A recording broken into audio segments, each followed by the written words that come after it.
Hello everyone, my name is Altamash Shaikh. आज हम discuss करने वाले हैं 15 तारीख को होने वाले ओसीएन के पेपर के बारे में। हर बच्चा चाहता है कि कुछ इंपॉर्टेंट क्वेश्चन उसको मिल जाए जिसको पढ़ के वो आसानी से पास हो जाए। तो जल्दी से पेंसिल और अपने सामने एक बुक ले लीजिए। जैसे जैसे मैं आपको क्वेश्चन बताते जाऊंगा, आपको स्क्रीन पे भी क्वेश्चन दिखेगा और उसके आईएमपी होने का रीजन मैं आपको देते जाऊंगा। तो सबसे पहला क्वेश्चन जो ओसीएन के पेपर में पूछने का 1000% चांस है बच्चों, वो है 14 प्रिंसिपल ऑफ हेनरी प्योर। पहले दिन से लेके आखिरी दिन तक हर टीचर हर बच्चा जानता है कि 14 प्रिंसिपल ओसीएन के पेपर में पूछा जाता है, जो आपके चैप्टर 1 का पार्ट है। उसके बाद सेकंड है चैप्टर 1 से ही Frederick Winslow Taylor scientific management. बहुत सारे बच्चे, बहुत सारे टीचर इसको इग्नोर करते हैं 14 प्रिंसिपल के सामने कि साइंटिफिक मैनेजमेंट कम लेसर इंपॉर्टेंट है, बट ऐसा नहीं है बच्चों। अगर 14 प्रिंसिपल नहीं पूछा, एग्जामिनर का माइंड रहा कि भाई इस बार मैं 14 प्रिंसिपल नहीं पूछता हूं, तो आपसे क्या पूछेगा? साइंटिफिक मैनेजमेंट, जो कि फ्रेडरिक विंस्लो टेलर की थ्योरी है। ये भी चैप्टर 1 में है। फिर आ जाएंगे चैप्टर 2 पे। चैप्टर 2 में आपको बहुत सारे फंक्शंस ऑफ मैनेजमेंट आपने पढ़े होंगे, जिसमें डिफरेंस बिटवीन पूछा जाता है। जिसमें पहला आईएमपी है प्लानिंग एंड ऑर्गेनाइजिंग। बच्चों, इन दोनों का पूछना लाजमी है पेपर के अंदर। उसके बाद जो सेकंड सेम चैप्टर से आपको डिफरेंस बिटवीन पूछेगा, वो है स्टाफिंग एंड डायरेक्टिंग के बारे में। और उसी चैप्टर से तीसरा आईएमपी निकलता है कोऑर्डिनेटिंग एंड कंट्रोलिंग के बारे में। अगर आपने ये तीनों डिफरेंस बिटवीन को पढ़ लिया, 100% पेपर में इनमें से एक आपको दिखेगा 3 मार्क्स के हिसाब से या 4 मार्क्स के हिसाब से। उसके बाद आता है चैप्टर 3 एंटरप्रेन्योर। एंटरप्रेन्योर वैसे तो हर टीचर कहता है कि आईएमपी नहीं है, बट इसके अंदर भी बहुत सारे क्वेश्चन है जो पेपर में पूछने के चांसेस है। इसमें पहला है define entrepreneur, explain characteristic of entrepreneur. बच्चों कंफ्यूज मत होना, कैरेक्टर एंटरप्रेन्योर का भी है, कैरेक्टर एंटरप्रेन्योरशिप का भी है। तो आपको पेपर में क्या पढ़ के जाना है? कैरेक्टर ऑफ एंटरप्रेन्योर पढ़ के जाना है। ओके, उसके बाद चैप्टर नंबर 4, पूरा के पूरा चैप्टर इंपॉर्टेंट है। अगर आप इस एक चैप्टर को भी अच्छे से पढ़ के जाते हो, आप ओसीएन के पेपर में पास हो जाओगे। सिर्फ एक चैप्टर, आप छोड़ दो 14 प्रिंसिपल को, आप छोड़ दो फंक्शंस को, आप बाकी चैप्टर्स को इग्नोर कर दो, लेकिन अगर आपने चैप्टर नंबर 4 अच्छे से पढ़ लिया बच्चों, आप ओसीएन के पेपर में पास हो जाओगे। ठीक है, तो अगर उस चैप्टर की बात करूं तो उसमें वैसे तो सब इंपॉर्टेंट है, लेकिन सबसे ज्यादा पेपर में पूछने का कोई चांस है अगर, तो वो है insurance. What is insurance? And आज साथ में पूछा जाएगा प्रिंसिपल ऑफ इंश्योरेंस। तो प्रिंसिपल ऑफ इंश्योरेंस अच्छे से पढ़ लेना।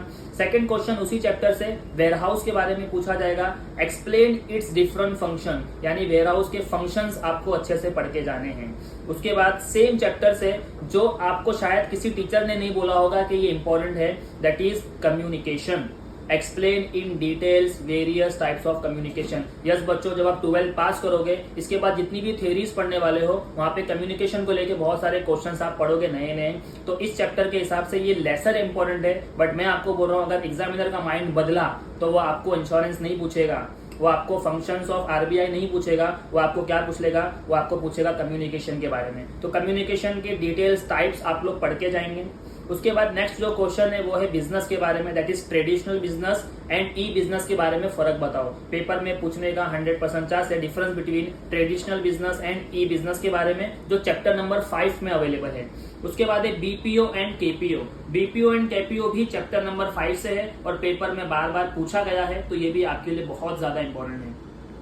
नेक्स्ट क्वेश्चन है explain the responsibility of business towards employ. आपने चैप्टर नंबर 6 में बहुत सारे बिजनेस की रिस्पॉन्सिबिलिटी पढ़ा है, जिसमें पहली रिस्पॉन्सिबिलिटी आपको याद रख के जानी है बिजनेस की वो रिस्पॉन्सिबिलिटी जो उसके एम्प्लॉयज पर है।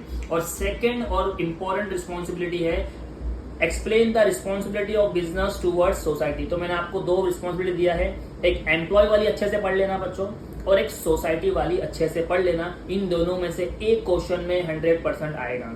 उसके बाद है चैप्टर नंबर 7, जहां पे आपने कंज्यूमर प्रोटेक्शन एक्ट 2019 को पढ़ा था। बहुत ही अच्छा और इंटरेस्टिंग चैप्टर है।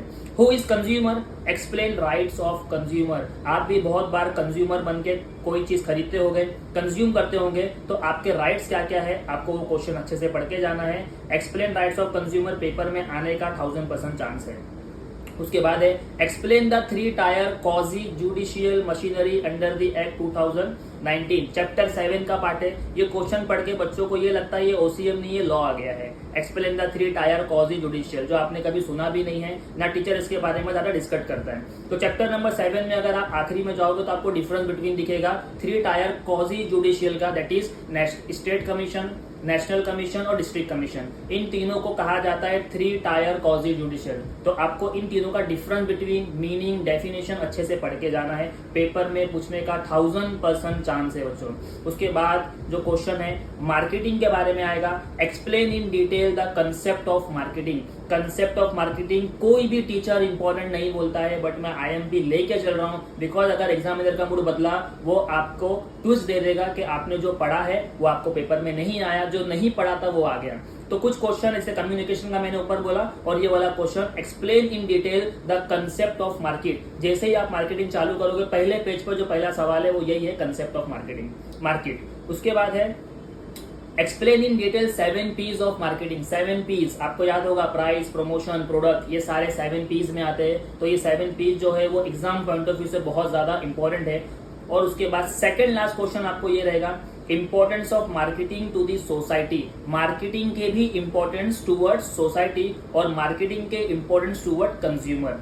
ये लास्ट क्वेश्चन था। इसके बाद अगर आपने एक भी क्वेश्चन नहीं पढ़ा तो आपको टेंशन लेने की जरूरत नहीं है। मैंने आपको टोटल 19 क्वेश्चन बताए। इन क्वेश्चन को जल्दी से देख लो, रीड कर लो, मार्क कर लो और अपने एक पेपर पे नोट बना लो। बार बार वीडियो देख के काउंट नहीं करना क्या पढ़ा क्या नहीं पढ़ा।